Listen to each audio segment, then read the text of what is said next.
It's Real Kyper and Bourne on Sportsnet 590 The Fan. Happy International Women's Day, wherever you are watching and listening to the Real Kyper and Bourne show. We too, AJB, are for a world free of bias, stereotypes, and discrimination. Special shout out to my mom, my sisters, my daughter, and especially my wife, Anne-Marie, who continues to inspire me at home. Yeah. And most recently with our beverage cocktail company, Little Buddha, where she is the CEO, JB. Yeah. She runs it on a day-to-day basis, along with our partner, Kimberly, two fantastic women in a male-dominated industry like the beverage RTD industry, and they are doing a phenomenal job. So yeah. And shout outs there. That's really nice. And then wanted to give a shout out to, a lot of the regulars that you and I have here on this show, Jen Botterill and Emily Kaplan. We've had on Sarah Civi and Katie Strang, and here at Sportsnet too, we have, Natalie Spooner and Sarah Nurse do such a great job. Haley Salvian is someone whose work I really enjoy. There's just, you talk about male-dominated industries. The one we're in is particularly tough, and good to see some women making some headway there, and much deserved. One of those, as you mentioned, Allison Mccann, NHL analyst for Root Sports, covering the Seattle Kraken. Yep. Of course, the Kraken in town here in Toronto to play the Toronto Maple Leafs. She will be joining us later on in the hour as well. Also, John Forsland, great play-by-play and voice of Seattle and the NHL on TNT, will be in the second hour as well. Saying that, I believe at some point in yesterday's show, going into the Toronto Maple Leafs and the Columbus Blue Jackets, I did mention to you, I don't have a great memory. The half a dozen concussions will do that to me. Yeah. But I do remember telling you, just don't win the game 6-4. And they didn't. They didn't. Close. Thanks to Mitch Marner missing the empty net. Yeah, I know. But another game where I'm not sure a lot of tough questions were answered. Was it just another game? Was it just another 2 points in the standings? But did it lead us to believe that change is coming, or do you just take it for face value? And I watched the post-game show on Sportsnet, and I think Ken Reed kind of set the tone on the post-game when he said, tons of mistakes, but entertaining. Yeah. Well, it's funny because, I'm almost never wrong, like just about never. But in our group chat yesterday, I was like, this is a shutout game for the Leafs. Like, they got up a few goals, and I think you said, let's see what happens with the other number here. And I just thought, they had just been through a blown lead situation with Detroit where they let them back in the game.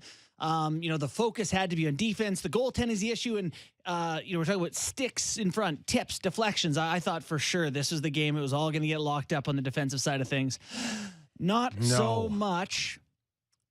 Columbus has been hot. They've been a very good team in this league. They went into Columbus. They left with 2 points in regulation. No good. Columbus is no good. They're no good. Come on. They're just not that good. And speaking of wrong, that was Sammy in the group chat telling you, boys, Columbus been the hottest team in the league for, 3 weeks. And you're like, yeah, they stink. And good on them for doing what they've been able to do for 2.5, 3 weeks. Yeah. Because I look at that lineup last night and I see third and fourth line kind of role players, with the exception of a pure shooter in Patrick Laine. Right. But they don't have an Austin Matthews. No. They don't have a Mitch Marner. And yet you needed the last few minutes to hold on. Yeah. I mean, I feel after the game completely the same about the team as I did the game before. Like, this whole framing of this season was, how do we feel this team is going to be different? Right? Like, they've been good in the regular seasons. They get to the playoffs and it kind of falls apart. So let's see something in the regular season that leads us to believe that there's an element there they haven't had in the past. what do you think is different about this team right now? And I don't want to be too critical. They just went in and won. It's great. But what's different about them? To me, feels like the same team. Yes. The offense, talent, scored more than the other team. Is the most disappointing thing. Like in the post-game interview, Austin Matthews was there, and I just didn't get the sense that he even looks for signs that they need to change. Like, I don't know how the question was framed by Sean McKenzie, but the focus was, I think, resilient. Yeah. Right? And how resilient you are. And then it went to fun. You guys are having so much fun, and you're on the bench, and you're fighting over who touched the goal. Are we going to be the anti-fun show now? No, we're not. Yeah. But I'm watching this thing, and I'm going, did I watch the same game these guys are talking about right now? Because the first thing I don't think about last night is the Leafs being resilient. And the second thing is how much fun can you really have giving up 4 and 5 goals a night? Apparently quite a bit. I know what you're saying about resiliency. Like, they're the better team offensively. They went out. That was one of the best periods I think the Leafs have played this season to start the game. Like, if you play 60 minutes like that, you go home pretty darn happy about the performance. We know what happened after that. And so they get up 3-0. And here's where the conversation about resiliency feels a little uncomfortable, because is 3-0 or 3-1, 3-0 after the first, and it's 3-2 after the second. Yes. Then it's 3-3, early 3 minutes in. Yeah. That they did score, and they scored their way out of it for sure, but which is a common theme. Right. Score yourself out of trouble. Yeah. Right? Outscore your mistakes. Yeah. Which was a classic game for them last night. But behind the scenes, please tell me someone's kicking and screaming, going, we got to change here. This is not the recipe of success going into the playoffs. Please tell me that they all understand that. I don't know. This is okay for now, and it'll buy us time until we can prove again that we can change. But last night didn't do it. Let's put on our decoder rings for Sheldon Keefe's analysis of the game and see if we hear anything about change. Liked a lot about our game. Obviously, you don't like the start of the second period. That goal they score early in the second. That's the real downer on the game for me, that piece. But obviously our first period was as good as we could ask for. You want to follow that up and keep building on it. We weren't able to do that, so that was a disappointing part of the game. But you look at it, we outscored them 5-1 at even strength. They score a 4-on-4 goal, power play goal, and one with their goalie out. So 5 at even strength. We probably could have had 2 or 3 in the second period there. Pucks laying on the goal line a couple times. We had a couple 2-on-1s. Thought we actually outchanced them in the second period, despite them carrying the play a little bit against us. So the fact that we weren't able to get the 4th goal, I thought was significant in the second period. And then we take a penalty. They get one to even it up. But loved how our guys Mccann went out there and made plays to get us our lead back. So which one didn't he like? He didn't like the Domi first goal? The first one and the second was which one? Was it Domi's? Well, Domi made the pass to Roslovic to tie it 3-3. Yeah, but I'm talking about their third. first goal. Yeah. The one I think Nick Robertson got kind of sucked into maybe cheating a little bit in the middle, and then I think Domi stepped beside him and got the long shot on goal. Yeah, the Corrali goal. I think the Corrali goal. Yeah. Was it off Corrali? Yes, it was. Okay, Domi. Yeah. Domi So to Liljegren Corrali. gets walked to the inside. Yes. Puck goes to the point. Yeah. So great starts. Mm-hmm. Fantastic starts. Like opponents' head spinning kind of starts. Yeah. And for whatever reason, they can't keep their foot on the gas pedal. Not that you expect to play at that high octane for 60 minutes, but their lulls end up being really the ones that say no killer instinct, no finishing, Which was literally the away. conversation at the end of playoffs last year was killer instinct, right? That was what they were trying to find. And Can you find that in game 58, 57? Is it possible to generate that? Yeah, it is. When you get embarrassed by the Buffalo Sabres, Yeah. yes, you can. You can. It It's really felt like a game circumstantial, where they should have right? put them away up It's- 3-0. It's also where you are in your season and how comfortable you are. And, have you read too many of your press clippings? Like there's lulls for different reasons. But this one should have been there should have been more of a sense of urgency last night based on what has happened in the last little while. Best two examples versus Detroit and then Buffalo at home. So part of me wonders with this, so if you look at any of the numbers, whether it's shots or scoring chances or expected goals, whatever, they were great in the first, mediocre in the second, and bad in the third. But part of where the breakdowns happen for me is that, do you remember when the Leafs had Jake Gardiner? It was always like, this guy's clearly a great player, but he makes the big mistake. Right? He didn't make little mistakes like, it wasn't a perfect pass. He made glaring breakaways going the other way mistakes. I still feel like that's a little present on the back end, and part of that is the D-core feels, Sandin's not in, Muzzin's not in. You got Liljegren paired with Riley. The second goal is the Bjorkstrand play where Liljegren doesn't know where Riley is. Well, they both end up on the coverage. same side, and then it's Both too late to chase catch the puck up. carrier, and they leave Bjorkstrand. And, we talked about Liljegren on the first one. He kind of gets danced to the inside. It's just like there's these big misses. Like that coverage lapse on the second goal, they weren't even close to Bjorkstrand. Mike Mrazek doesn't have a chance there. So to me, it looks like a team who, even if they're playing tighter, they're just prone to these really glaring defensive gaffes. I think that gets cleaned up with better personnel, Sandin in, Muzzin in, but yeah, it's interesting to hear Sheldon keep talking about missing out on the fourth goal. I just wish he would say we shouldn't have needed the fourth goal. So they don't care. And I'll tell you that from working with them. They do believe that the objective of the game is to score more than the other team.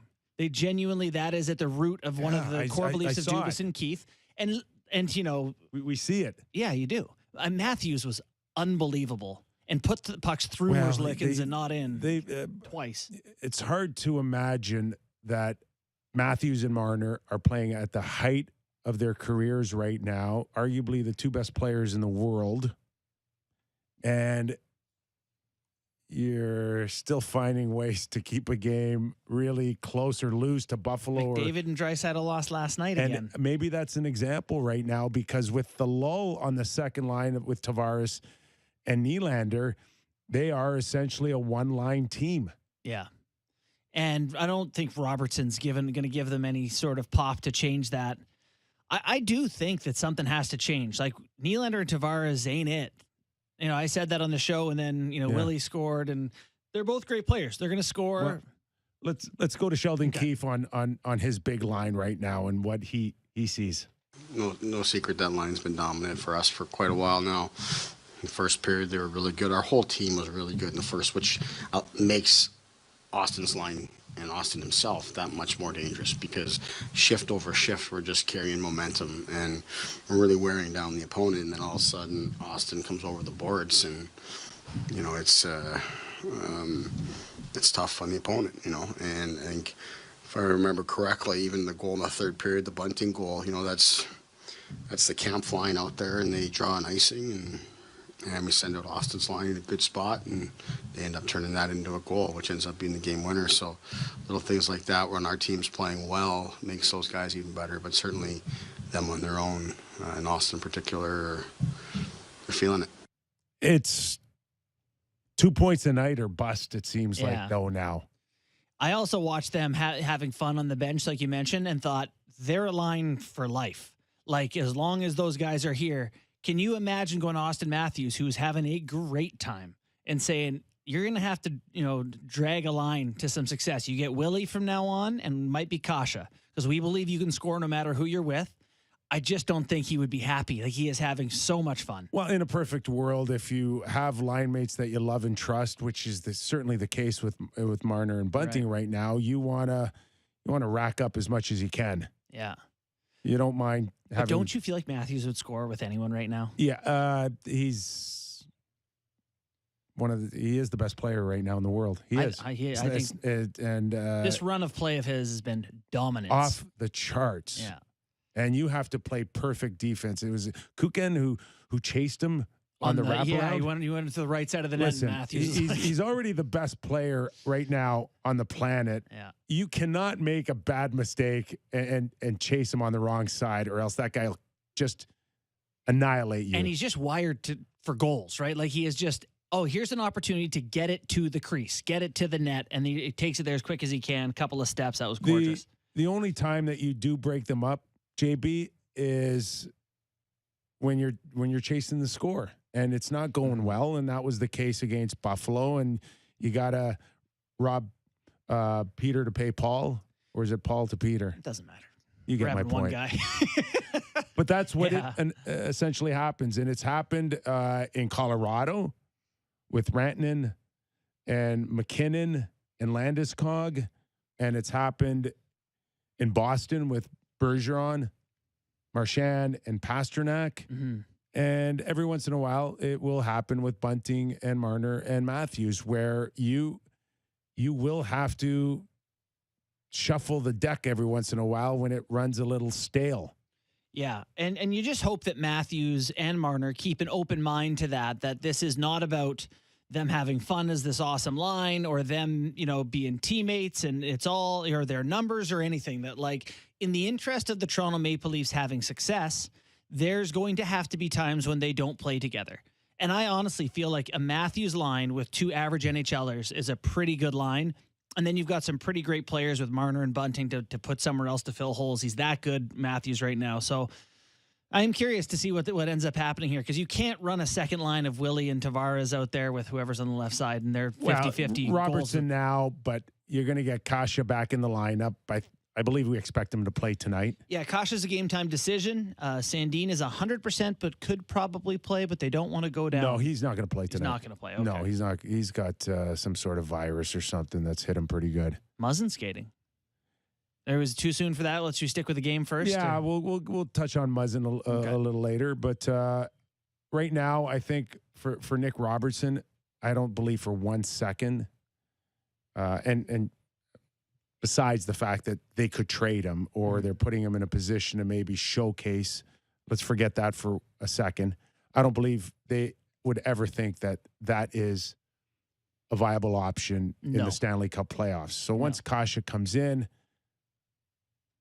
Robertson will either be back with the Marlies or move down in the lineup. Yeah, a healthy Toronto Maple Leafs team does not have Nick Robertson in the lineup. And that's not because I don't think he is someone with a bright future, but just right now, it's just not there. Not there, not yet, in terms of an all-around game.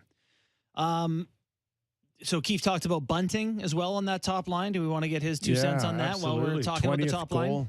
Okay, let's hear Keith on Bunting. There hasn't been a second of doubt really here for quite some time in terms of his ability to perform on that line and be a consistent contributor.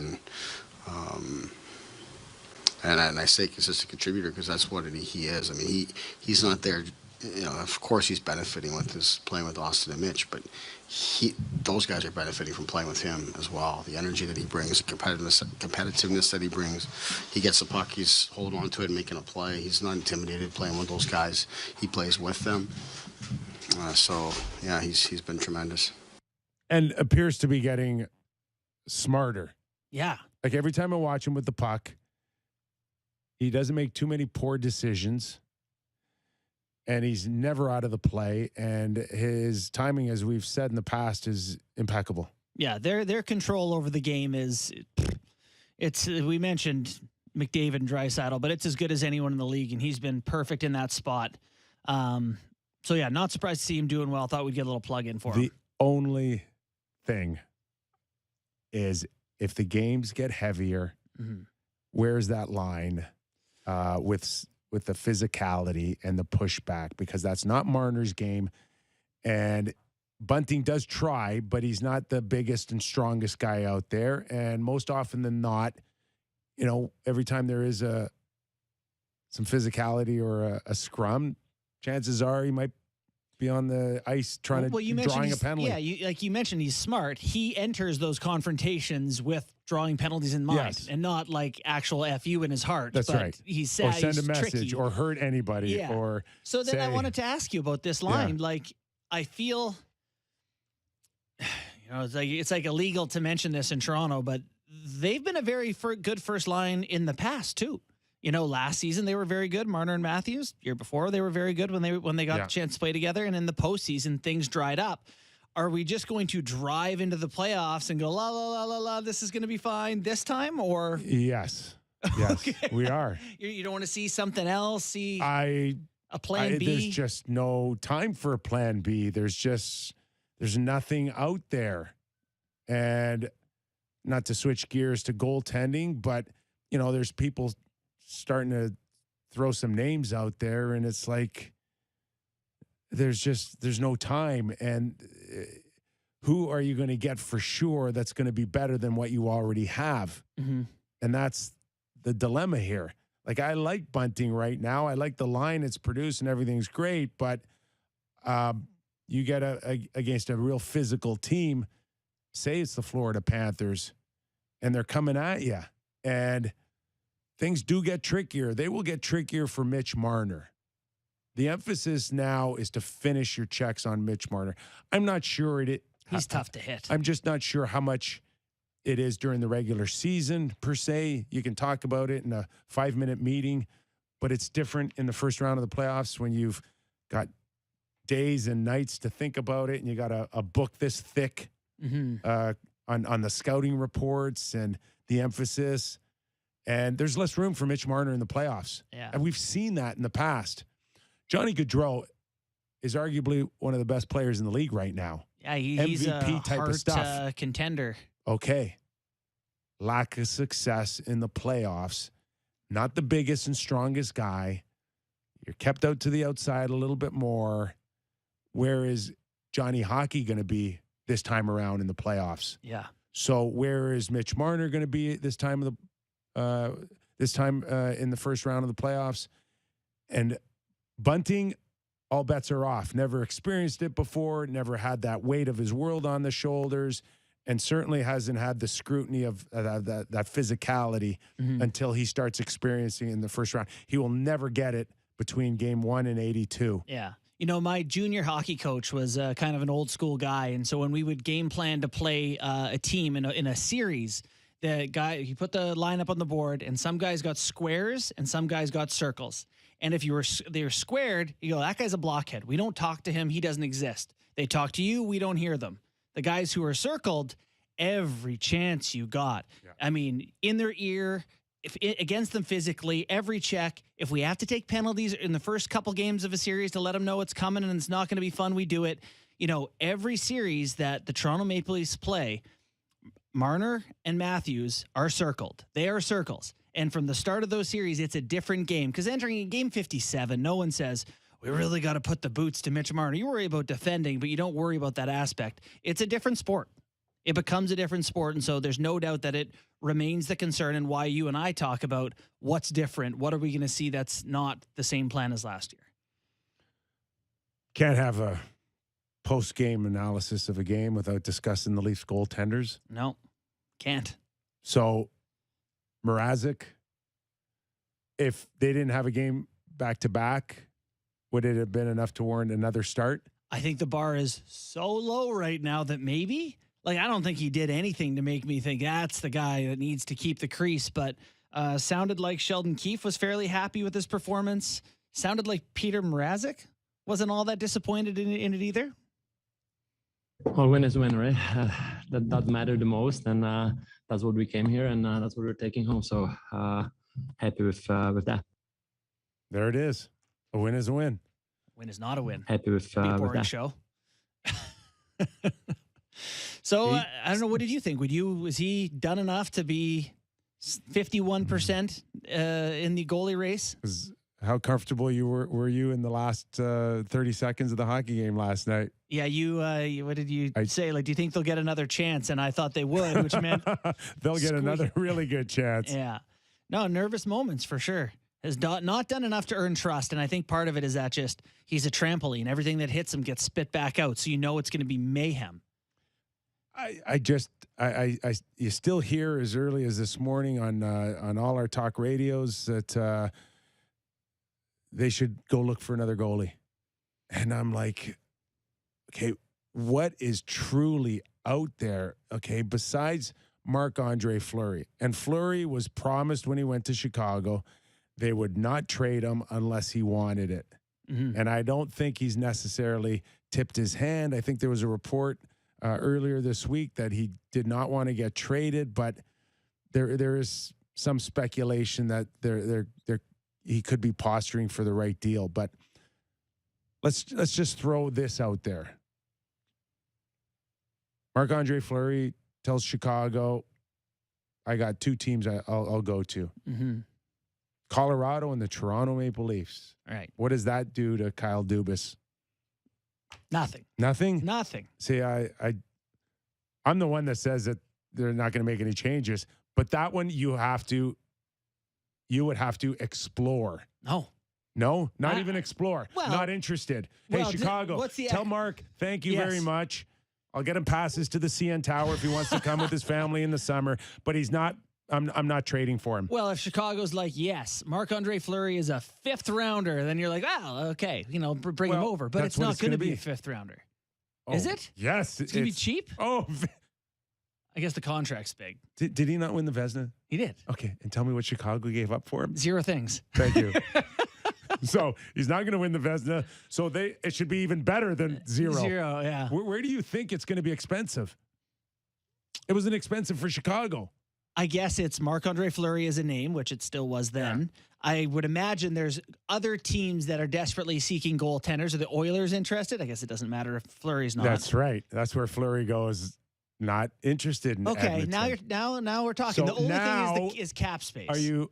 So they retain half. Yes. So maybe you got to pay for that. Yeah, you'll punch it over to a third team somewhere. Yeah. So, like I said, if Fleury shows interest in Toronto, you at least would have to explore it. Well, see, I was thinking that if the Leafs were going to trade their first, or if they were going to trade Nick Robertson, I don't want it to be for a guy who might be 1% better than Jack Campbell or whatever. Yeah. Campbell over the last 4 years has a better save percentage than Fleury, who spent a lot of time in Vegas during that time, don't forget. So I'm not even sure he's better than Campbell. See, that's another thing as well, is like you're if you go get Fleury, you're getting a reputation. You are, just like Nick Foligno is a reputation. Are you getting a better goaltender than the one you have? I've not watched Fleury enough on a Chicago Blackhawk team. I know it's tough to get a sense for it's really hard to get a sense if he's up for the challenge. He won the Vezina last year, and that's all everyone says. He won the Vezina. Do you remember he won the Vezina? He won the Vezina. Yeah, I remember the year before when he was a .905 playing for the same team. Anyone remember that? Or did that just not happen? And his Vezina was in 36 games he played. You know who was a Vezina caliber goalie for 36 games this year? Jack Campbell. Well, 26, we'll say. It's a run. He had a run of hot hockey, no doubt about it. Not taken away from his season last year. I'm just saying, I do not believe that he is today going to give you much better goaltending than Campbell. I know he's done it before. And I agree with you. So this is assuming Campbell doesn't continue to be 890 Campbell, which I don't think he is. It was like we never assumed that he was going to be 940 Campbell in those first 35 games. He needs to find the harmony between the two. Which is 916? 15? Sure. Come be that. Be that, and the Leafs can't complain that their goaltending let them down. Second line, Tavares. We talked about Robertson, but specifically Tavares and Nylander. Are you seeing any signs that these guys are going to come back and provide that 1-2 punch that I think we saw earlier in the season that had everyone talking about Nylander having a career year? Yeah, I don't. It's frustrating because this is kind of it for William Nylander, is it not? Like, this is the age where if he were going to be something other than what he is, he would have found it, right? He had the great playoff series, started hot, and it was like, all right, Willie has found this new level. And it's like, nah, Nylander's still the same guy we thought he was, which is excellent and worth $7 million a year, and he scores goals and great. But he's There's nothing different there. So I don't know. For you seen anything more or less? Yeah, I'm concerned. Okay. I am concerned, and I'm concerned about Tavares.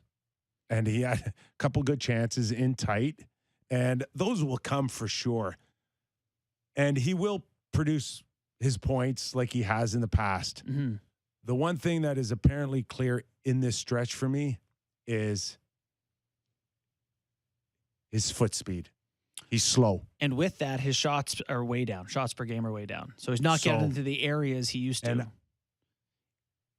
you got to almost go back to that last pause in the season. Mm-hmm. Was it 3 weeks? Yep. Where the last COVID shutdown. And I think it hurt him. It hurt his timing. It hurt his energy. Some people want to talk about the fact that he had Team Canada on his mind, and that, once that got canceled, maybe it sucked a little energy out of him, little push, little jam. Maybe just the condensed schedule right now, too. I watch him, and 2 penalties last night. When was the last time you saw Tavares take 2 penalties? Yeah, no, not great. He takes... I don't like the penalties he takes. Well, last night one for me was when you're not confident in your ability to get back, you kind of grab a guy, you kind of looking for some edges to make up for a little bit of lack of confidence in your foot speed. That's Did you like Liljegren's penalty in the final 3 minutes or whatever it was? What was that?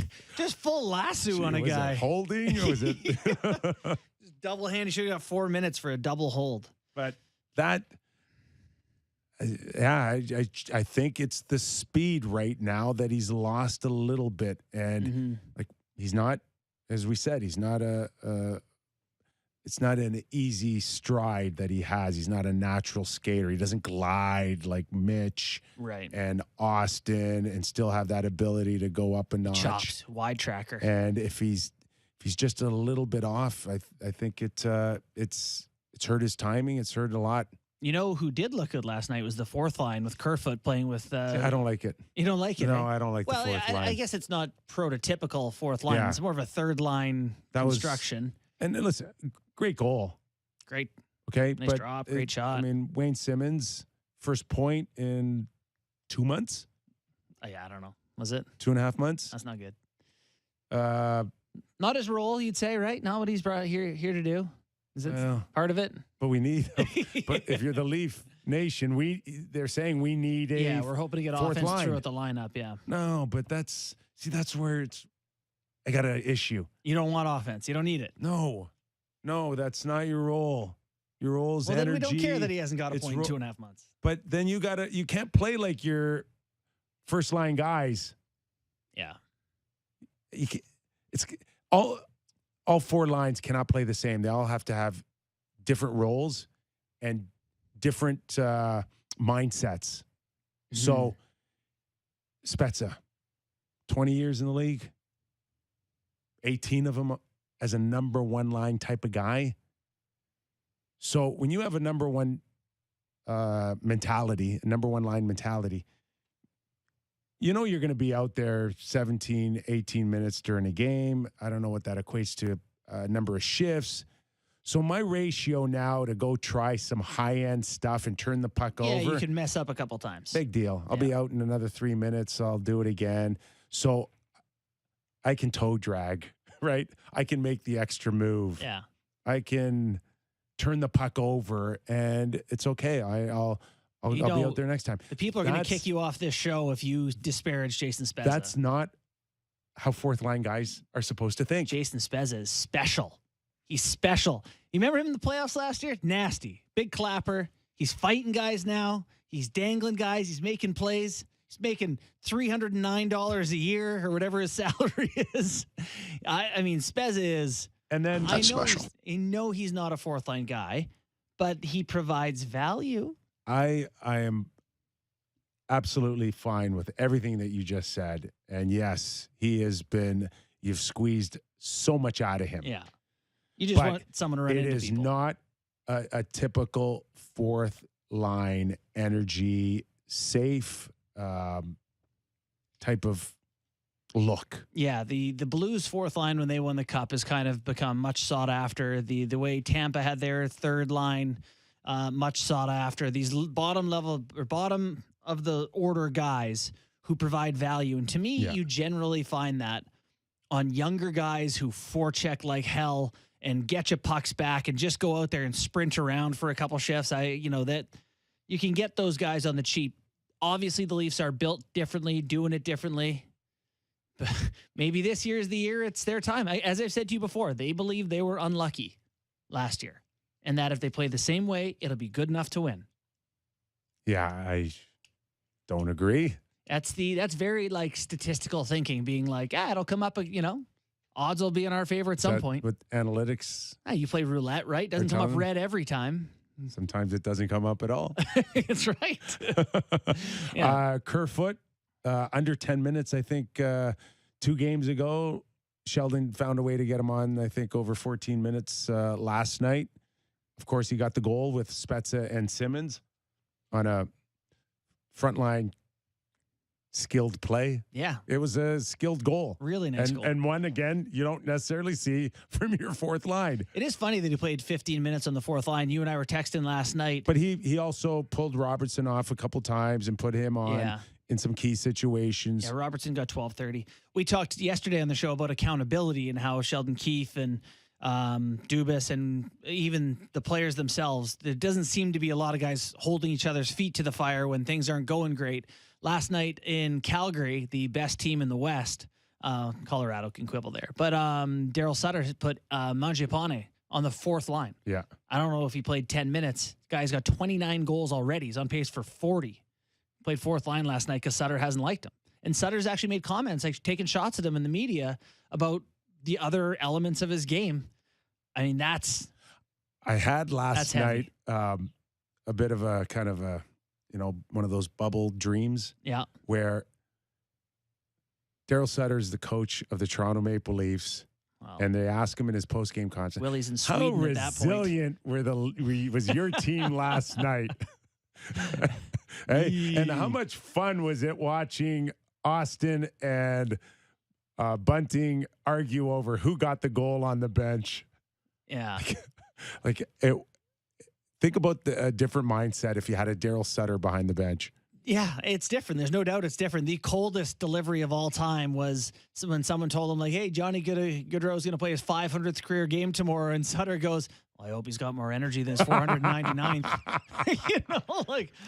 A few nights ago, they asked him about the cushion in the standings. Yeah. He goes, you know about cushions? Yeah, cushions Yeah. are... You get a hole in it. All of a sudden, full of feathers. What are you saying? If you lose the feathers, it's flat. There's no cushion. He was great. I mean, I generally think he does his own form of whining through his funny delivery, but he's a different guy. Should we get into Muzzin skating today? Because this is how bad social media is, right? As soon as the news comes out on Muzzin, now you start looking at social media and some of the comments is they're like, no, stay in a dark room. Right. Because they can't use his cap space, right? Because they let's go get a $4 million or $5 million player. Yeah. And they all think that you can't get one if he comes back. Like, that's how bad it is. It is. It is all a warped thing. And this is the salary cap does that. People shouldn't even have to think about it. But he is a huge part. If this team is going to win a Stanley Cup, Jake Muzzin is going to be a big part of it, right? He's going to be a pivotal piece of that. A second pair, shut down, big minutes. When the Leafs are up 2-1, by the way, do you know they're going to have to win games by 1 goal in the playoffs? It's going to happen at some point. Who do you want over the boards? Like, go through your list, and it's like, give me Muzzin and Brody. That's my full list of people I want to see come over the boards defending a 1-goal lead in the final minute. Oh, man. And we were all under the assumption before Muzzin went down that they need another guy like that. And Lyubushkin has been pretty darn good. I've really enjoyed him.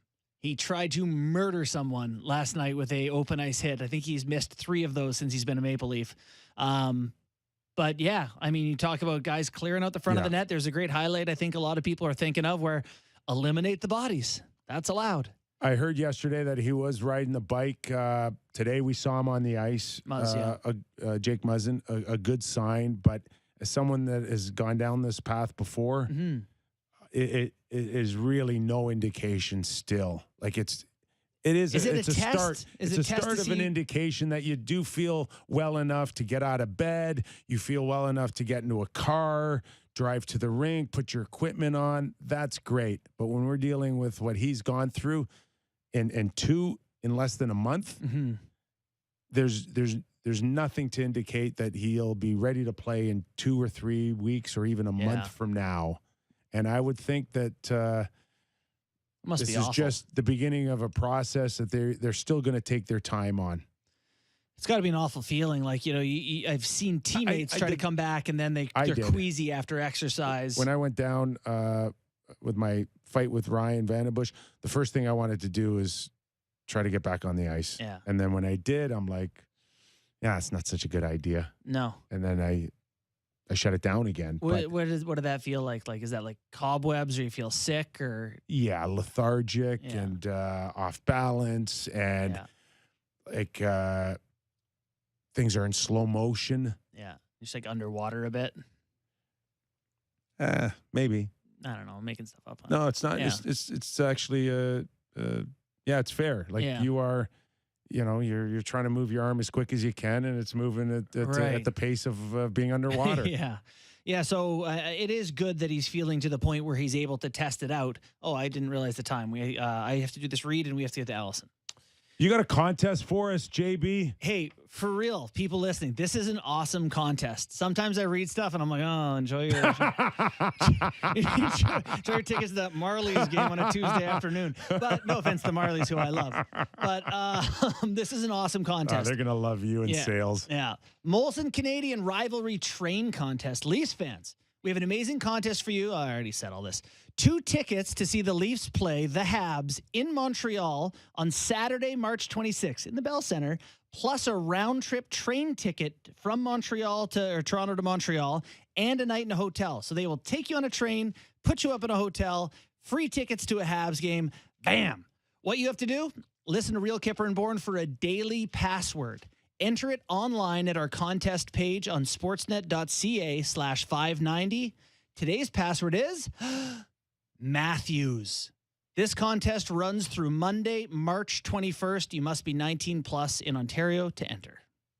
Free peanuts on the train? No peanuts. You got to pay for peanuts. Ugh. I know. All right. We still like the contest. Jake Mccann. Jared McCann. Jared McCann. Thank you. You're welcome. See, we're behind the clock here. I know. I'm racing. 5 years, $5 million with Seattle. Ooh. Wasn't he an ex-Leaf? In theory. Maybe he was Jake back then. He was Jake McCann at the time. All right. Allison Lucan, NHL analyst for Root Sport, covering Seattle, will tell us about that and so much more after the break. You're listening to Real Kyper and Bourne on Sportsnet 590, The Fan.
Real Kyper and Bourne on Sportsnet 590 The Fan.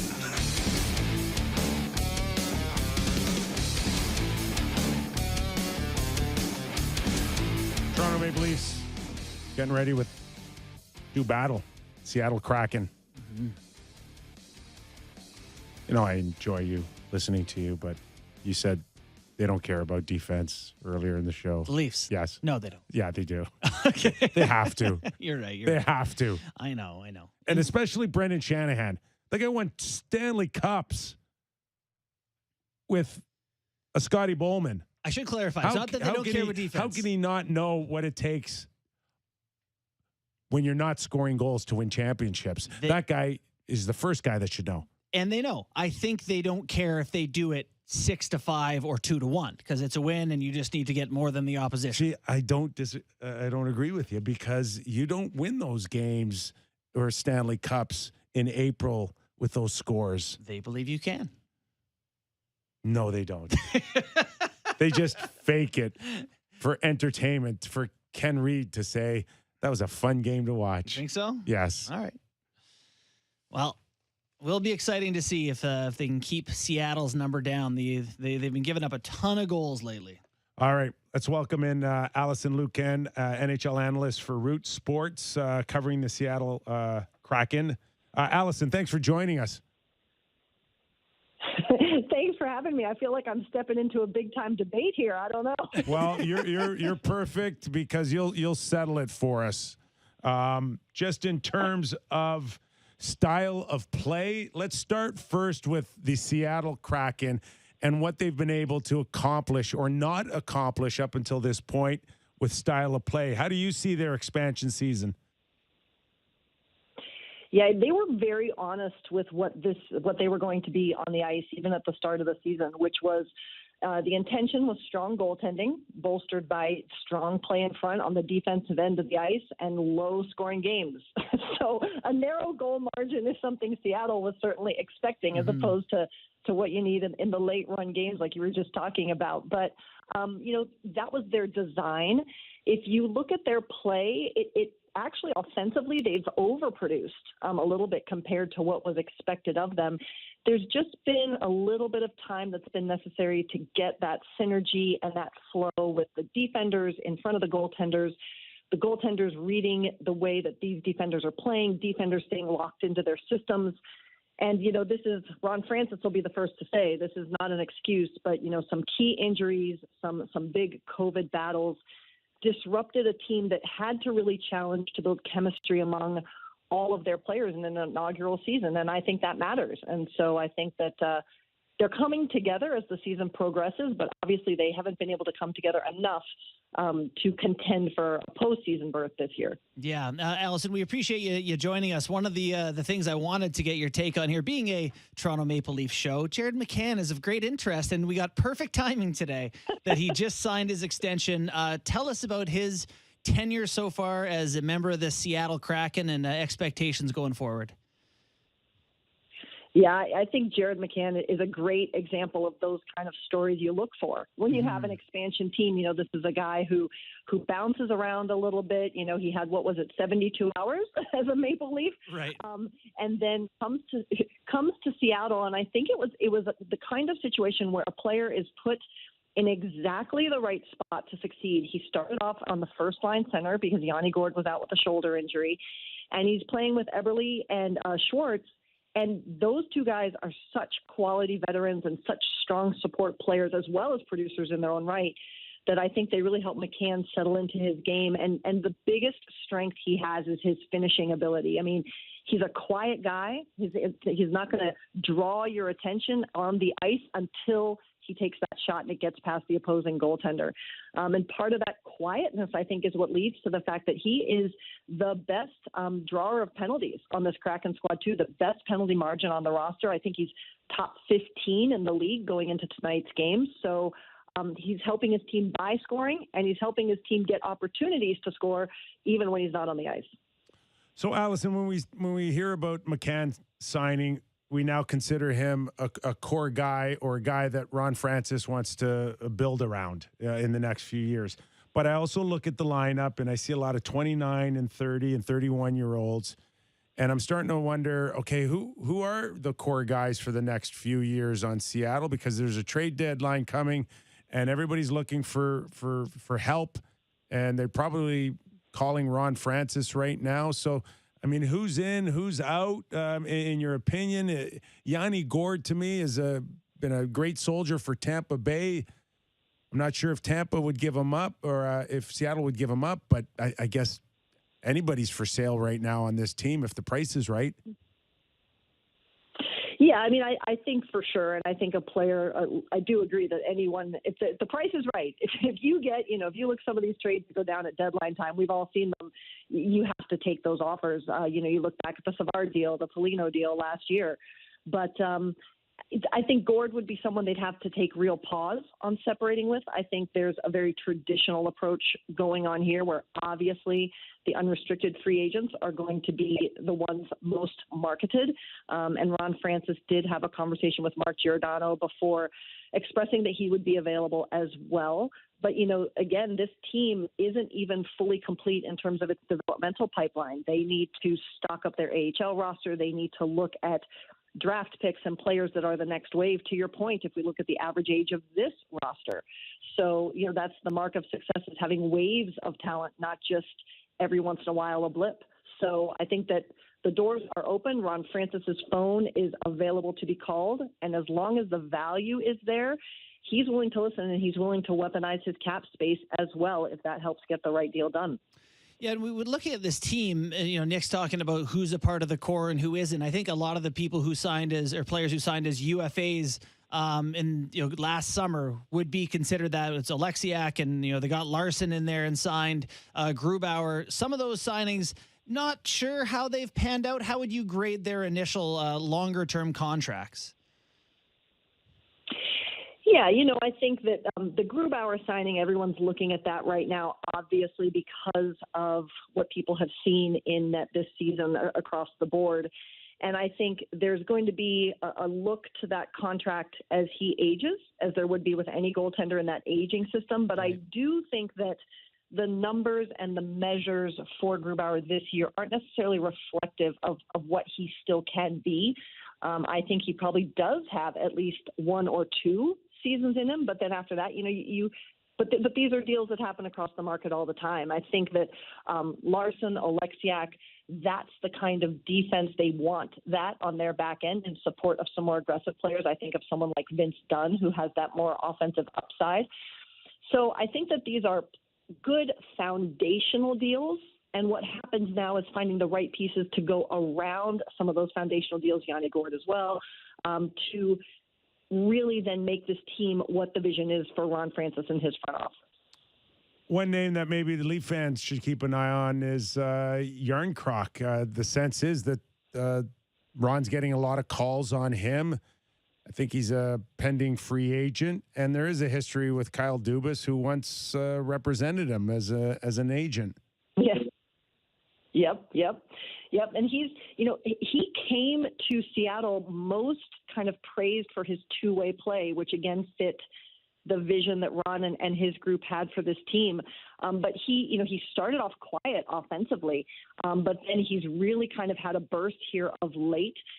He's played in pretty much, power play and in the fives. And if he can rediscover the real strength of his defensive game, it certainly hasn't fallen away, but bringing that back as well, this is one of those, that last key piece, right? Like I think of even like a Gus Nyquist type situation of someone who can come in and just kind of put all the final pieces together, be a glue guy, pop in where needed. He could be someone where if that's what a team wants, they'd be looking at him. Allison, you do a lot of work in analytics. People can check out some of your work at NHL.com. I've really enjoyed following along with the Kraken so far this season. Is there anything in the numbers? So we haven't had the Kraken in town here in Toronto yet this season. For people to watch for that the numbers point you towards, whether good or bad, any sort of unique identifiers to say this is something that the Kraken do that you won't see everywhere? Yeah, I think that the Kraken represent a trend that many teams are going towards, which is allowing shot volume but having it come from the perimeter. Yeah. So shot quality isn't as intense for their goaltenders. And on the flip side, something that they have really striven to reduce this year, because it's been an Achilles heel, is chances off the rush. That's been something that they've really had to work at minimizing, because that's been just a weak spot for this team. So if there's a lot of rush chances against, I think that would be something for Seattle to be concerned about. As far as the coaching, a lot of names were speculated on who is going to be named the head coach. Hackstall, of course, ended up with the job. So far, your assessment of him and the relationship he's had with the players, and whether or not this thing has a chance to kind of stay long term. Yeah, I think any first year is difficult for sure. And, he's done a really nice job of keeping an even tone.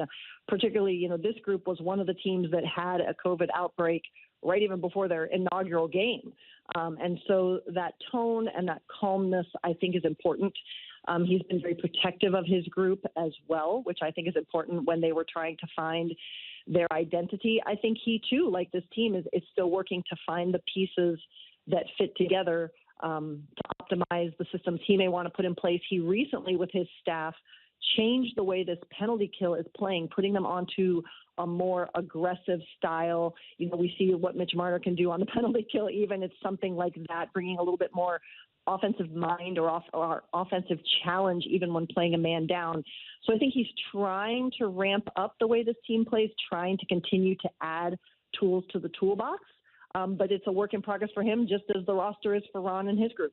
Yeah. With Seattle being a team that may be sellers, everyone in this market is kind of going, oh, who might be interesting from their buffet? Who could we sample there? And I think one of the guys is like, could Mark Giordano ever get pried out of there and end up a Toronto Maple Leaf? I won't ask you to speculate on that per se so much as what's left in the tank for Giordano. Has he had a good season? Do you think he's still someone that can contribute meaningfully to a team with real cup aspirations? I do. The man has 2 shorthanded goals in the last 5 games, is that which right? is insane. Yeah, I think it's 5. I have to go back and check, but he had 2 in 3 games, 1 in Calgary, of course. And, when he had the first one, I was like, oh, okay, Calgary, I get it. And then, he has the second. I'm like, this guy, still has it. And you can look at his underlying numbers. They're maybe a little bit down this year, but I think, again, that's a symptom of the situation that a lot of these players have found themselves in with the challenges the team has gone through. But to watch him play and to watch the consistency with which he is still playing certainly does not speak to the numbers that are on his birth certificate in any way, shape, or form. I certainly don't expect him to be a Seattle Kraken after March 21st. No. And I think that right now seems to be Ben Sherratt needs to kind of set the table on what the value is and where you see Giordano in terms of the pecking order of what's available. Savard really kind of set the tone last year, and I think teams are still playing off of the Savard first rounder to Tampa Bay, only to see him fall into a 5-6 scenario. That's where Giordano for me is. He's not a top 4 guy to trade for, especially if you're dealing with teams like maybe even St. Louis. Him going to St. Louis and falling anywhere, and on some nights you may need him to play 17, 18 minutes. But ideally, I see him as a bottom pair guy on a championship team. Does he defend well enough to play bottom pair, Allison? Yeah, I think he could do that, and I agree. I mean, I used to cover the Columbus Blue Jackets, and that Savard deal was insane from my perspective. And now the market is wonky, and I would agree with Nick too. I think also that this year the market has a little bit more flood to it. Right, there's quite a few more names out there, so I do think Giordano, unless there's a team that's specifically after him, is going to be a second phase move. And he probably does end up falling into somewhat of a similar usage / role like Savard. This isn't the difference making piece. This is the shore up the defense piece. And just one more before we let you go, Allison, and just the overall vibe in Seattle with hockey, and by chance did Vegas in 2018 kind of screw everything up because you guys should be in a Stanley Cup final by June?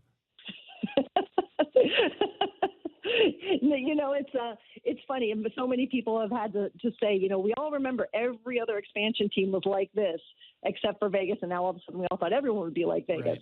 But the Seattle market is fantastic. I cannot say enough about the degree of support that the community has given the team, and it speaks to how much the team worked very intentionally to connect with the city. You know, Nirvana is the goal song. They throw stuffed salmon for their 3 stars at the end of the game. So they've really done a tremendous job embedding themselves and making them part of what Seattle is all about. And these fans are smart. They've had hockey there for a while, not necessarily NHL hockey, but they've had hockey. And there are still fans new to the sport, and they just love it. They love the speed of it. And regardless of the record, this team plays an entertaining game, and fans will sit in their seats until pretty much that final buzzer, as long as this team plays the way they do this season, and they're enjoying it. Now, expectations are going to come without question, but this year it's really been an awesome celebration of the Kraken coming to Seattle. So what you're saying is a Yarncroc deal to Toronto for a 3rd round would bury Russell Wilson being traded to the Denver Broncos. I think it's pretty comparable, yes. I think they're exactly the same degree of noise on the sports market today. Yeah. Good to know. Allison, we really appreciate your time and your insight today. Thank you so much for joining us, and happy International Women's Day. Well, thank you guys so much. You have a great rest of the show. Take care. Thanks, Allison. Yeah, the Russell Wilson thing, I forgot about that. Yes. Large Seattle What was news that? today. Just all 1st-round picks, or I don't even know. I think I saw 2 firsts, 2 seconds, a player, not a joke. It was a whole bunch of stuff. Yeah, that would be goodie a bag. big story. Yeah. The Jared McCann signing probably less discussed today on Seattle Talk Radio, I would imagine. Cal Yarncroc, though, huh? He was pretty good in Nashville. That's playoff experience, had some success, some savvy, 200-foot guy, So can score, but responsible. That would be a guy I'd be interested in. Well, you know what caught my ear is you said that Dubas used to represent him. If we know anything about Kyle, it's that he loves the people he's had relationships with. If you can say Sault Ste. Marie or have said Sault Ste. Marie in your life, he has more interest in you. If you have played for the Marlies or, I don't know, anywhere, he loves those ties. So, you know, Kyle Clifford, you know who represented him? A Dubas. You know, that was these things are real connections. So, See, that guy's a 4th liner to me.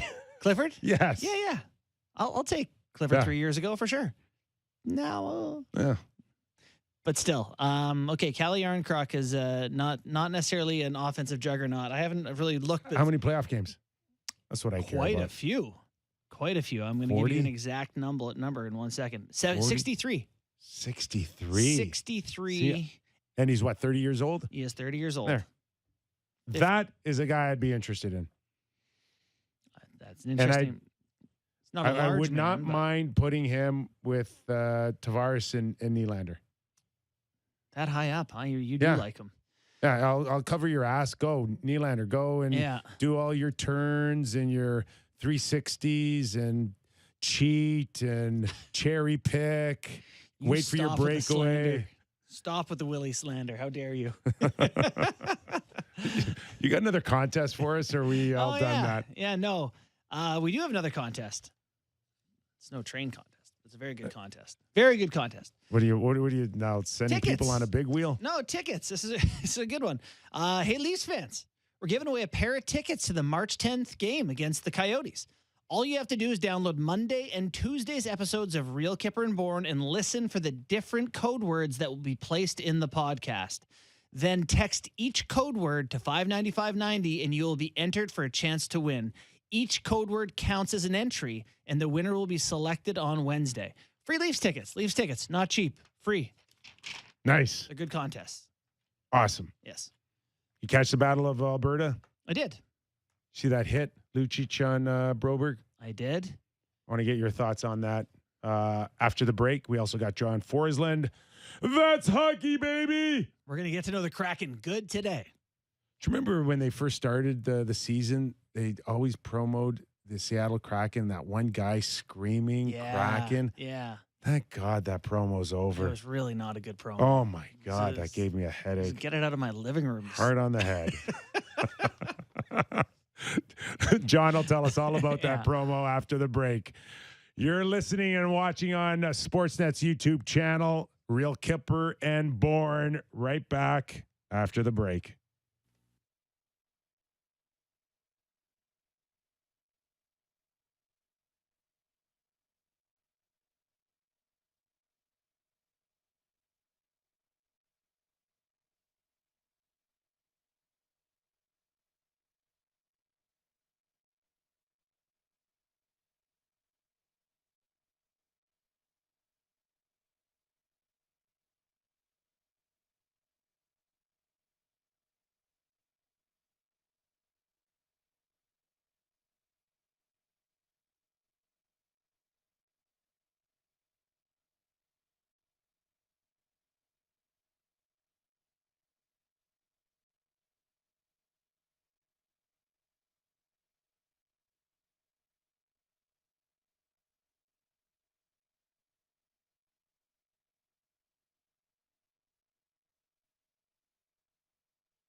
Wheel, Kyper, and Bourne on Sportsnet 590 The Fan.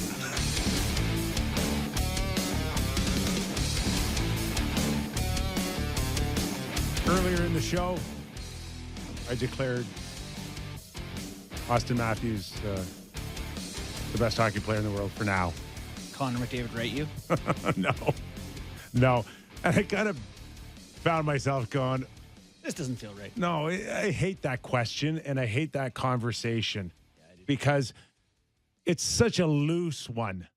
What does it mean to you to be the best in the world or the best on the planet? And what do you value as of importance? Right. Is it strictly the top scoring? Do you need to lead scoring by 15 points to now be declared the best in the world? It's like, oh, steak is so much better than cherry pie. So what are we talking about? Like, it's The two different types of good. talent, where do you measure success as a player? How much better do you make players around you? Do you get ragdolled or do you stand up for yourself? Right? But all these questions. The question probably is, all right, you have no players on a roster and you're starting a best-of-7 series tonight. Pick one player from the league. Yeah. Do you start with Matthews or do you start with McDavid? I'd probably take McDavid.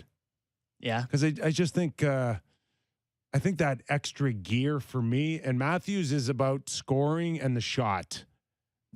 Off the top of my head, that's what I think about Matthews. The shot. I'm taking him right now. I'm taking Matthews. You right are, now. eh? Yeah.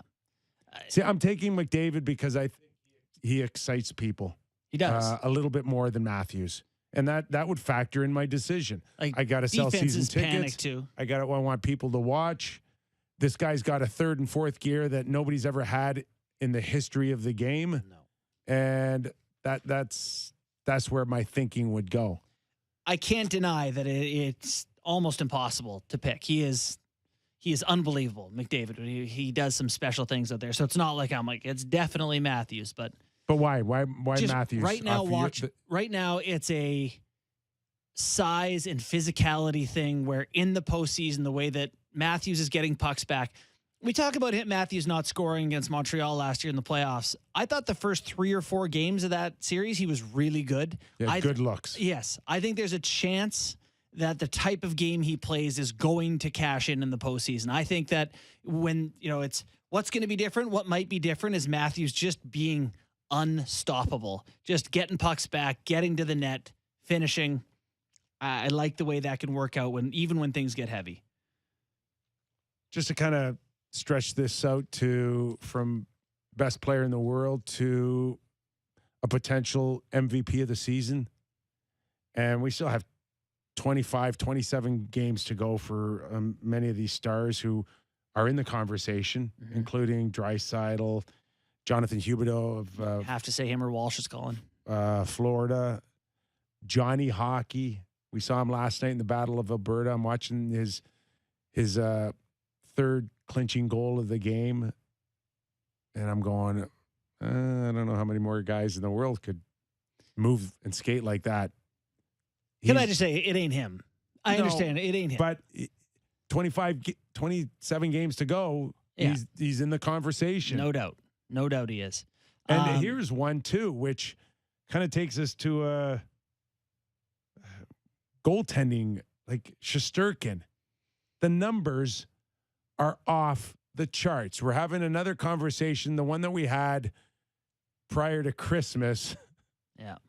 For Jack Campbell, where we're going, these numbers are off the charts. Like no one wants to see a goalie win a Kyper. I don't necessarily disagree with you, and I've gone on record in the past saying they're just targets, and sometimes they can disappear on your screen for 5 minutes. What they want is the McDavid-Matthews conversation to play out in vote form. You can't ignore a 940 plus save percentage. He's taking an average team and dragging them to home ice advantage in the playoffs in a tough division. And you know what's scary too is he's had these numbers in the KHL, and they don't follow you to the NHL. It's all he's got. Go to his elite prospects page or whatever. It's just 940, 920, 930, 920, which makes it even that more remarkable. He's this good. He is going to be, I think, for years. Hellebuck is having a down year a little bit. Best goalies in the league for a little bit here. Shesterkin and Vasilevsky, a couple of Russian guys I think are going to be. So is he turning himself into the Dominik Hasek of the Buffalo Sabres? Not a bad thing to be. Greatest goalie of all time. Any argument there? I don't know. I mean, don't start me with that. I don't like that conversation. I actually don't either. I actually generally don't even like Patrick, Brodeur. Yeah. I don't know. Ron Tugnutt. Really good. I don't know. I just picked a name. They're really good. They're good. They're all very good. So are you convinced now that Calgary should be seen as the best chance for Canada to have a Stanley Cup since Montreal in 93? The best cop-out I can give here is yes, because of the division they're in, not because I think they're better than the Leafs, but I do. But I kind of do, man. Watching them, first off, the division thing, they have a softer route to get through than Toronto's dealing with Florida and Tampa Bay, Boston. You know, going from the Pacific Division, Calgary, if they win that division or even finish second, they're going to get to the second round. So they got a good shot to go pretty far. And then aren't they built for playoffs? Daryl Sutter, defense, physical play, goaltending. Haven't we seen this movie before? Just in the world where everybody gets accused over 55 of being a dinosaur, that's your cue. He's like, oh, me again? I just look at Calgary and I go, Daryl Sutter. Yeah. It's all Daryl Sutter. He went in there, scared the crap out of everybody, told everybody the way it's going to be. And if you don't like it, you're done. You're cooked. You're out. And it's worked. Yeah, he is as authentic as, you know what's crazy is last year, there's a running gag with me in Calgary, like betting on the Flames and them costing me money. I lost because I liked their roster. I would look at their roster and I'd be like, this is a good hockey team. And then I would bet money on them and they would lose. And I remember having conversations with the guys on Calgary radio and them saying, there's just a rot with the core of Calgary. Like, it doesn't make sense. The team is clearly good. It's just like the core, this Gaudreau and Monahan core, it's just not working. Something's got to go. There's some reason that they can't succeed. No leadership. It's the same roster this year. A couple of big guys in the back end. They just added to Foley. It's Sutter. It's all Sutter and buy-in, and it's not even a revolutionary system. It's just a guy that means business and will take your ice time away, and the guys know how to play. They also brought in guys that play the style he wants them to play. So that's something, having a cohesive system with the coach, or cohesive roster with the coach. Toffoli with 2 goals last night. There's a perfect example of a guy that Daryl Sutter knew from his LA days, knew exactly what he was getting. 7 goals in 10 games. He had 8 in 40 with Montreal. So he has 7 already with the Flames. You know what's interesting, too, is they have not really approached Johnny Gaudreau on a contract. I just don't want him. I mean, I'm joking, but do they? I don't. Not? It's amazing that he's having the best year. He's in the conversation for MVP, and they haven't made up their minds yet. I would assume that's the only reason why you haven't tried to. If I'm Gaudreau, that means I'm gone. If you don't know that you want me by now, then I guess you don't. I imagine if you're the Flames, you're saying you're one of the superstars in the league who are consistently a guy whose points per game in the playoffs drops. And maybe that's not going to jive with Daryl Sutter. And so that's what the Flames are thinking. Otherwise, why else would they not have signed this guy? We mentioned him. He's in the Hart Trophy race. I'm looking at his points per game in the playoffs. Yeah, he's a 1 point per game player in the regular season, 0.6 in the playoffs. What do you think he's worth?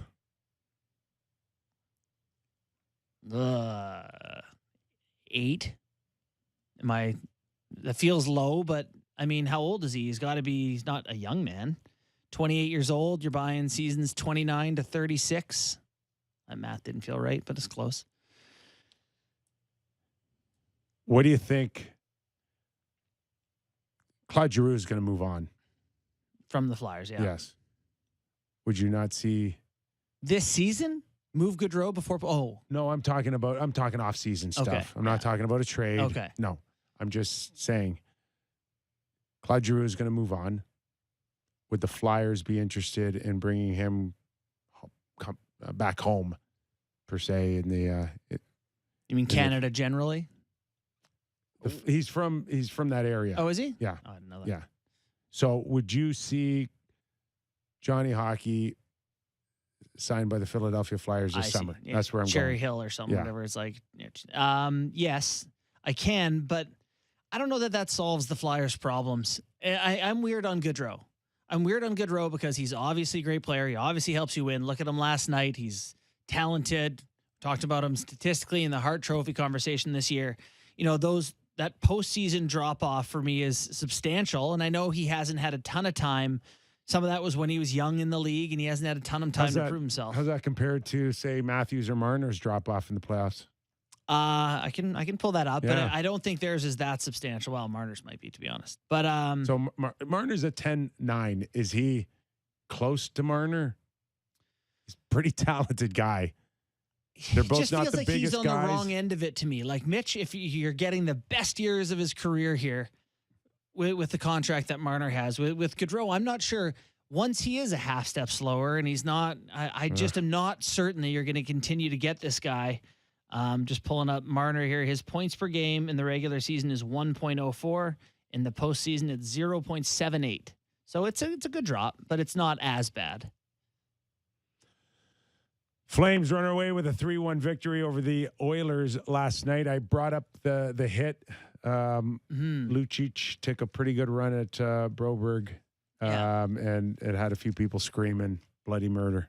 It felt like the type of hit that Lucic would make, and that it wasn't terrible, or I don't think it was all that. He knew it was just dangerous enough to get people's ire up and to annoy some people. I didn't hate it. Like, I don't love it either, but it doesn't make me that upset. You? I think everything was pointing to the direction that this could be a bad thing for Lucic until Philip Broberg turned around, saw him, and went out of his way to slow him down and get in his way. It's the early contact. Yeah. And once you establish that you see him and purposely are trying to slow him down, that's when the Lucic train gets to run you over. It's a really good point, because a lot of times as the smaller guy, watch Rasmus Sandin does this all the time.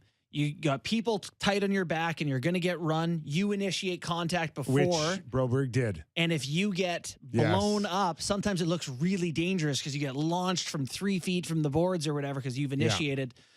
Yeah. And all bets are off after that. Like, the thing is, if you're Broberg, I don't know what the solution is. You go to the wall and let him paste you. Your shoulders separated. Dig in deep and hold him up. I think you just do the Matador and pull a Nylander, where you kind of go to the boards, then jump out of the way, let him hit the boards, and then fight for the puck. Like the Coyote did against the Roadrunner all the time. You just let the guy hit the glass and not you. Sign. Sorry. Remember that? Yes, of course. Or am I dating myself? No. That's timeless, except for people older than me or younger than me. Yes, I do.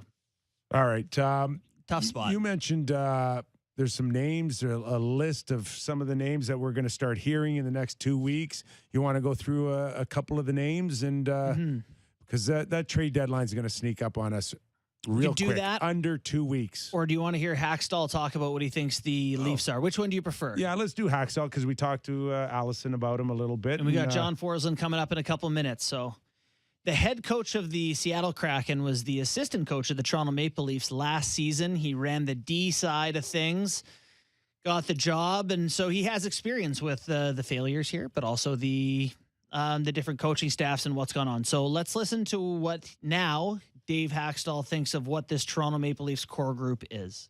I mean, everybody's, and I watch it from a different viewpoint now. There's no easy way to get there. The group over there, and I'm not going to talk too much about it. That's not my place. I believe that group has continued to grow, learn from the different challenges and successes and failures. And that's how you do it, because there's no easy way to the end game. You can look back on any team that's been able to do it. So it's a character group. It's a skilled group. It's a good group of people. Would a coach ever say, I don't know about that group over there? Like, No, he can't ever say anything but. ever. Yeah, he's smart. That would have been wild if he did. Stay away from it. I'm sure he's got his thoughts. It didn't. I don't think it ended great between him and the Leafs. I've heard that players didn't love. When I say that, there's no animosity. It's just like it didn't work. Yeah, it didn't work, and they're not responding to you. You're not responding to them, and we need to move on. I was really surprised that Ron Francis signed him. When we heard names out there like Rick Tocchet and John Tortorella and maybe a few other options, I did not see Dave Haxall in this equation. And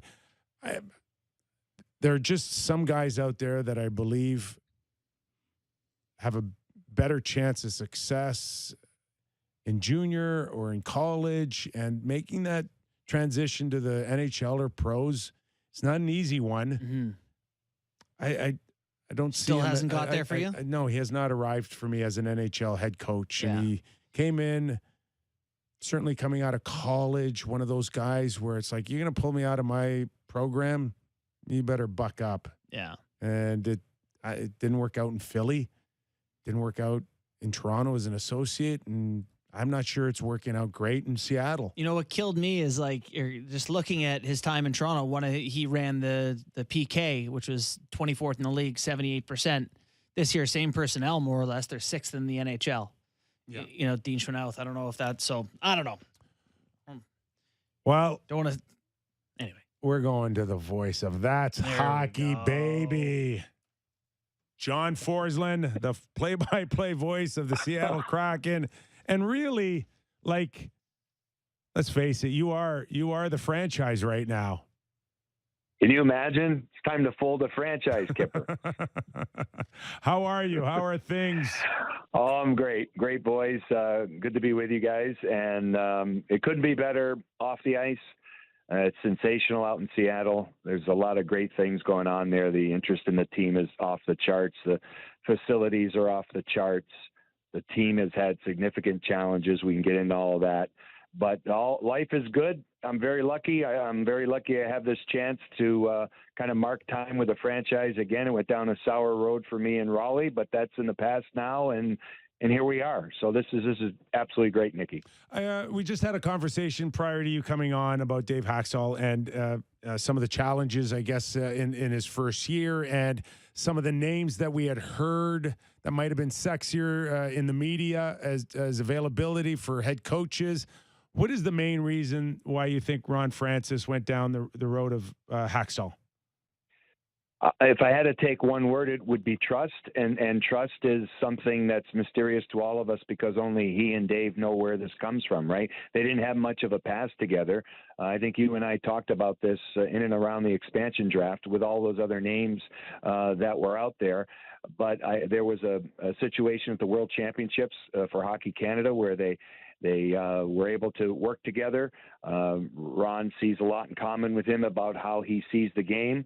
The proof will be in the pudding moving forward. It's been a tough year, obviously. You can look at all the numbers, and obviously we can pick that out. But I think he's had his challenges with a roster that's changed on a daily basis, which with an expansion club is not easy. But, you know, he's going to have to do better. He's going to have to get this team in a better spot here down the stretch and whatever's left after the trading deadline, certainly next year, because there will be some significant pressure to improve because I think the expectations were better. I don't think a lot of people realistically thought they'd be as good as Vegas, but I think it was fair to say that this roster should be in and around the cut line. And I think that's where everybody thought it would be. There's some teams in the Pacific Division that played better than everybody thought, LA being one of those. But I think there's an opportunity here to show significant improvement in the second year. And from everything Ronnie has said, he has a total faith in Dave and his staff and leans on a lot of the COVID issues, injury issues, not a deep enough roster in terms of pros like other teams have. You know, when your cupboard's pretty bare and he's going to have to build that up moving forward. But That's kind of where it is right now.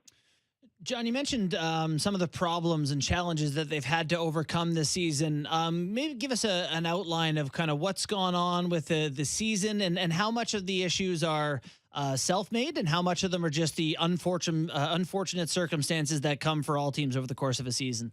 Well, Justin, great question, and it is for all teams, and for all teams is COVID, right? But I think with this team, the difference is there isn't a core. Right. There are guys you look at and you would say, geez, there's your leadership group, but is it? I mean, how do you know with a team like this? How do you know that, certain guys are going to fall into that role, or maybe guys are going to assume a role that they didn't have in the previous location?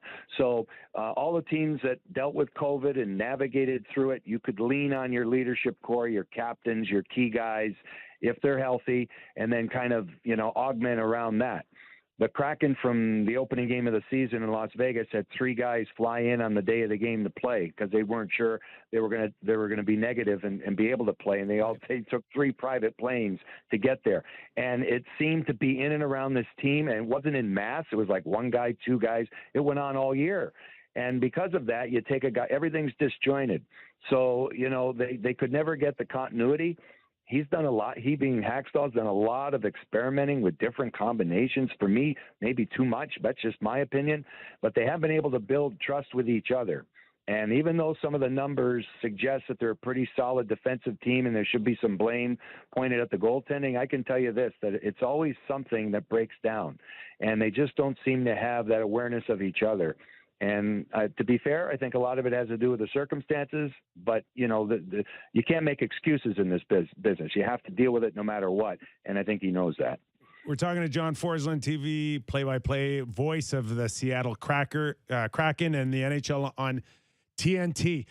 Hey, John, we had Allison Lucan on earlier, and I kind of joked around that Vegas in 2018, that dream run kind of ruined like a chance of having a normal expansion year. Is it apples to oranges or is it apples to apples? And just the pressure that started from day one that, hey, listen, you don't have to act like a team in the basement just because you're an expansion club.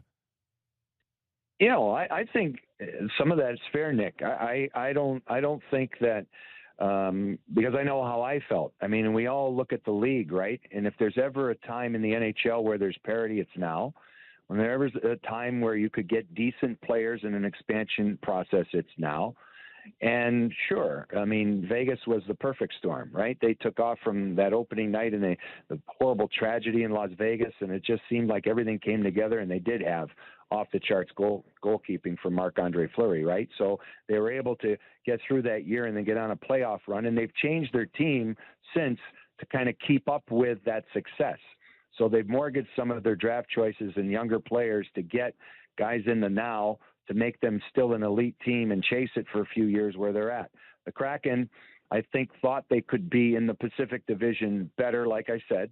Nobody saw the 3 California teams playing like they did for most of the season. LA's been a great story. Anaheim's hanging around, and San Jose did the best they could for a while. But everybody thought they would struggle and young and be rebuilding, and you could take advantage of some of that in the division. It would work out to the Kraken's benefit. And I know I felt that they were okay. I thought it was going to be a grinding team with good goaltending that could compete and be in and around the playoff bubble. It didn't happen. So I think what you're going to look at now is the team's going to have to adjust, and I think the adjustment really isn't something that is a surprise to Ron Francis, because I think if he had his way, what he would do is build it slowly, build it through drafting and developing, and make sure that they're really good as you get into the 3rd and 4th year of the existence, so that you can be on an annual basis one of those teams. It's the approach he had in Carolina. He didn't get a chance to see it all the way through, but he did, as you guys know, he did build a foundation there with many of those players and replenish a cupboard that was pretty bare, and he did it through drafting and developing with the Hurricanes, and I think he wants to do the same thing here. And one of the names that could fetch them some draft picks and prospects is Mark Giordano, the team captain there in Seattle. And that captaincy is what I want to ask you about. Do you think it factors into the decision to trade him or not trade him in the days ahead. Obviously, first captain franchise history. Hate to ship him out, but he's a pretty movable piece that could probably fetch you something. Yeah, well, you guys would know more about this, as ex-players than I would, and you've been in rooms and you know the importance of that role. I think that role is very important with an expansion team, right? But you don't necessarily have to have a captain, and I was kind of surprised that they did it, and they earmarked Gio as the captain from the beginning. I thought, well, maybe there's going to be a future for him, but I think there would have been if the situation was different. Now they're so far out, and the price that you could get back for him might be so great that he might have to do it. And they did have a conversation, Ron and Mark, a couple of weeks ago. No one knows what was said. I think if Giordano wanted to stay, I think they would say okay. But I think Ron probably said, I got a chance here. There's two things on the table. You can go for a run and win a Stanley Cup, and you tell me where you want to go, and I'll do my best, and I can really improve this team. And I think Ronnie has said this. Everything is on the table right now. He's open to anything. And so I think when you look at it, many expansion teams in NHL history have looked at their expansion draft as a way to get to the real team, right? So I think that's kind of the mindset right now. I hate to see him go. He's been a great example setter for the entire team. He'd be great as they get younger and more prospects start to come into the fold here. You couldn't have anybody better. But I think it's the realistic situation for him and the team that's going to be in and around March 21st, and that's going to be interesting. Are Leaf fans going to find out what they could have had with Jared McCann tonight if they would have picked Kerfoot in the expansion draft? Yeah, Jared McCann, Nikki, has been fantastic, and he's been a guy who has repurposed his career. He never found the right slot as a younger player, Vancouver, Florida. Then in Pittsburgh, there wasn't room for him to really do much other than just support the scoring, and that's what he did. But here he's kind of take advantage of every situation. He's played the middle of the ice. Many people said he couldn't do that. He's played the wing too. He's been great on the power play. But most importantly, he's one of the guys that is really relished being in Seattle, wants to be there, and I think that contract that he signed today is reflective of both of those situations. It's good for the team too, good for the player, gives him security, but it's a team-friendly contract, and Francis can just put him in there and build around that. And so, yeah, he's been a great leader just by the way he has scored on a consistent basis, and I think it's just a situation that's going to work out great for both sides. I think when we looked at how the team was shaping up out of the expansion draft, everyone said, okay, Seattle is going to keep the puck out of their net, right? They're going to goaltend. They're going to defend. It's Larson. It's, the Flurries. It's Alexiak. Has the plan gone? Has it gone to plan in regards to the defensive side of things, keeping pucks out? No, it hasn't. And it's another interesting way to look at this because if you look at the numbers and some of the analytical numbers in and around Seattle, they suppress fairly well. They limit shots against. They win that danger zone most of the time, and they grind. And so there have been nights where the goalkeeping has been way below average. There have been many nights where it's been very good, especially with Philip Grubauer. Grubauer is kind of forced to play probably too much in the front end of the season because of an injury to Chris Driedger, and they couldn't get Driedger in the mix at all, and they had to run Grubauer hard. He had a great camp, had a great first road trip. In the middle of November, they lost a game against Chicago and Seattle. Next team in was Colorado. And Grubauer, for me, I don't think it was all on him, but other people thought so. And he was kind of called out after the game, and he didn't start against Colorado. For me, that was interesting because I think he had that game circled. He didn't get it. They got beat 7-3. They were down 7-0 after two periods. He had to go in relief of Driedger that game. Yeah, and I think they lost him. To answer your question here, I think they lost him for a couple of weeks. He's had a hard time catching up to himself, but since they've come back from the holidays and the All-Star break, been pretty good. He was really good in Carolina the other night. And then there's always something. There's always that breakdown somewhere. Even if they play a nearly flawless game, it's never good enough. And unfortunately, with the way they're built, they have to be almost mistake-free to win. That's hard to do, right? John, because of your great work on TNT. We also know that you're well versed around the National Hockey League. We were talking about the work of the Calgary Flames in that Pacific Division that you've watched an awful lot of. Your thoughts on which teams now out of the West particularly have the best chance to maybe come out on top, and how surprised are you at a team like Calgary? A little bit surprised, but I believe in Daryl Sutter. I mean, from all those years that I covered the West for NBC during their glory years in LA and got to see, exactly what he can do with a team.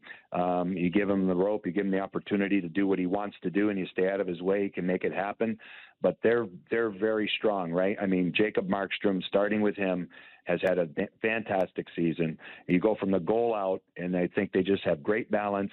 There's game-breaking ability, obviously, there. Johnny Gaudreau, at the right time, has had a great season, and he's not alone. Mangiapane's been great. Lindholm has been consistent. He's been great. But then you look around their lineup with Trevor Lewis and Blake Coleman and even Luch. I mean, these guys have added that sturdiness that you need to take you where you need to go. It'll be interesting to see what they do there. Toffoli was a great trade to get kind of ahead of it. So, yes, they're to be reckoned with. There's no question. And then, obviously, Colorado, right? And the only team I can think of besides those two as a sleeper would be St. Louis. If St. Louis can ever kind of lock down their goaltending, they're going to be tough. They're a good team. Again, another balanced team, but it's an interesting conference. Not as strong as the East, but it's interesting to see. Those three teams, I think, are teams to keep an eye on. Speaking of locking down goaltending, we should talk about the Toronto Maple Leafs. You got some experience seeing them, obviously, from your days in Carolina and kind of what this team is all about. What are your thoughts on the evolution of the Leafs and what they are now, their chances going forward? Yeah, I always wonder if it's just as simple as the goalies or if there's other things going on. Mm-hmm. And you watched them last night, and they had that terrific first period. They're humming. Everything's going great. And then you look at some of the coverage. I don't know. I mean, the one goal that stands out is a goal Bjorkstrand scored. It's like the Blue Jackets are wheeling around, for me, I don't know if the coverage was that great in that situation. I don't know if that's on the goalie or not. Sure, Campbell's had his struggles, but he's also had great moments here. Mrazek, I saw him a lot in Carolina early in his career in Detroit, covered him in the playoffs. He's the epitome of a hot goalie, right? If he gets hot, and it's a big if, but if he gets hot, he can do it. The thing about him is that he needs to play probably more than as a two because he's got to get in rhythm because he's a little bit jumpy, right? And when he jumps and he attacks pucks, he spits out rebounds and it's trouble. So maybe they get a goalie, but I think it's been this way for a while, guys. It's a back end, and they need some help there. One more before I let you go, Johnny, and that's your visit in Carolina and the tribute that they paid to you. You, of course, 20 years there covering the Carolina games. First of all, what did that tribute mean to you? And second of all, what do you think of their chances this year? Well, I think they have a great chance to do it. I think they almost have to. They're getting there with that group where they got to prove they can get outside the second round. And I know in 19 they went to the conference final, but that was more of a run. The last couple of years, they've tried to measure themselves against Tampa Bay. It hasn't worked. Now Florida hasn't worked in the regular season. They got to prove they're better than that. I still think they need a little bit more abrasion in their group. They have tremendous skill. They've got quality defensemen. Freddie Anderson has been off the charts, but he too has to exercise some demons in the playoffs, right? And as far as the tribute, Nikki, it was really great. It was a very sour departure for me there. Still stings. I was there for almost 25 years. And when that happens to you, you wonder, what was it worth, because you're kind of minimized. And I got out of there, and thank God I got this opportunity with the Kraken and other chances, and I've been able to move on with my career. But that day when they did that, and that ovation from the great Caniacs meant a lot to me. It's something I'll never forget. Not sure I entirely deserve all of that, but that's okay. It was a good thing where I can say now, okay, we can cut the cord and move on here. Well, we certainly appreciate you, whether it's in Seattle or Carolina. You're one of the best, Johnny. Thanks for doing this, pal. Okay, boys. Thanks a lot. You guys take care. Keep up the great work. Thanks, John. Appreciate John Forsland. it. He calls a great game. He's as good as it gets. So I just started giggling. You ask him, what do you think of the Leafs? He's like, Coverage. I don't know. I don't know. Should someone be covering the guy in the back door? I'm not going to say they should, but Coverage. I don't know. that's like a humility thing right there. I don't want to be the guy to call anyone out, I don't but think you really cared if Matthews is the best player in the world or not right now. no, coverage. Coverage. Got it, John. John's seen enough hockey to have his say.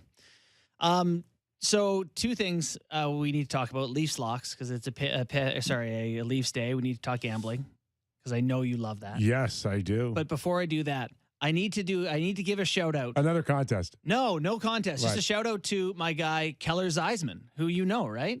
He's the goaltender to Greg's son. Yes, Keller. So Keller designed a desk for me. I can work from home now. No. This beautiful like folding desk that you got to see the space. It's brilliant. And I said I would give him a shout out. So thank you for that, Keller.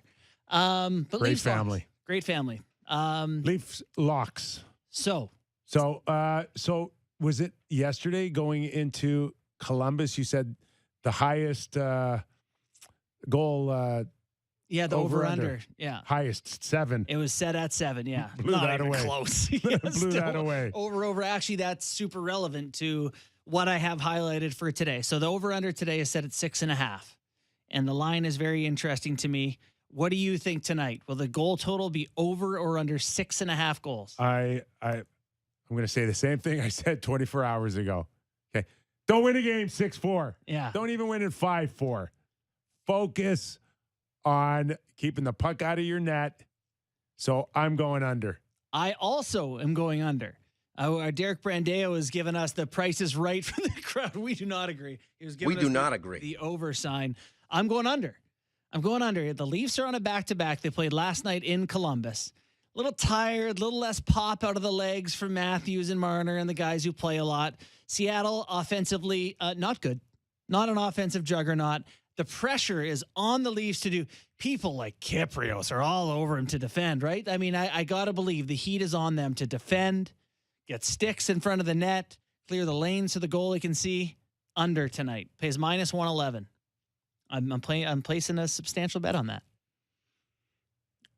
And if they don't, I'm blaming you. My kids are eating mac and cheese for the next Okay, long so time. we're under the same page here that they're getting another opportunity just to tighten it up. Yeah. How about a 3-1 score? 3-1 would be nice. Also, and just one other bet I'm going to place is Michael Bunting. It plays plus money for him to get 1 assist. If he gets an assist tonight, plays plus 117. So I'm going to bet on that as well. But yes, defensively has to be the focus. They cannot continue to pair Liljegren with Morgan Riley. That is a defensive disaster. The Liljegren thing, he's costing him a goal a game right now. Just one. It's only a goal a game. They're staying with the program. I know they want to give it run and experience and see what they can do. It's not like there's some chemistry happening here. I do not understand it. Give Lyubushkin all the minutes. He's my new favorite player. Yeah, he has done a nice job. He's noticeably big out there. He is. And, well, he's just noticeably eager to be big. Just get into people's way. Yeah. As long as you do it standing on the right side Yeah. of your net. I did mention he's missed a few people running at hits. Maybe just temper that a little bit. You don't need to run out of position. So the Kraken tonight, what on that team will you be watching? What has your interest? Well, it's McCann. Can I weigh in on the McCann contract? when you're Yeah, done? absolutely. Well, first of all, it's, again, just speaking to John Forsland, this is a play-by-play guy, and you sense the disappointment in his voice It is about underachieving. Mhm. And he's already talking about the pressure of this team next year to challenge. They were supposed to challenge. They all expected from the ownership down, they all expected to challenge for a playoff spot. Hey, if you miss, you miss. But they did not expect to be dead last. You know, with Allison and John off now, and I appreciate them coming on and their sentiments and all that, Seattle's a massive disappointment. They really are. Like the expansion draft, they managed to wring 0 out of that leverage they had. And I know they weren't going to do what Vegas did. We all know that. Could have been a pick, something. They got absolutely nothing. Then they left guys on the table. Tarasenko was available. Shillington was a guy from Calgary who's proven to have a very good year. There were players around that they could have had. Then they used their UFA money on Grubauer, not been great. Alexiak, I don't know. Like they said they're going to weaponize their cap space. It has been bad. And this Mccann contract, I don't like either. You think it's too much? He's been given all the opportunity because they have no other players. He's playing the half wall on Power Play 1 for crying out loud. So, of course, he's got points. What happens when you get real players and you got to put someone else in the flank? What do you do with them? As long as he scores 20 goals, You're right. For $5 million, I think he'll be fine for $5 million. It's a fine contract. I don't hate the contract. He's just, this is as good as it's going to get, I think. Do we assume we're seeing Grubauer tonight? I'm just making that assumption, but I don't know. But we are seeing Jack Campbell. It's going to be a good game for Jack Campbell. Book it. Our thanks to John Forsland, play-by-play announcer, and Allison Lucan as well. JB, always a pleasure, pal. Thanks, Skipper. You too. Our thanks to Derek Brandeo and JR Manitad. We'll see you guys tomorrow. Real Kyper and Bourne.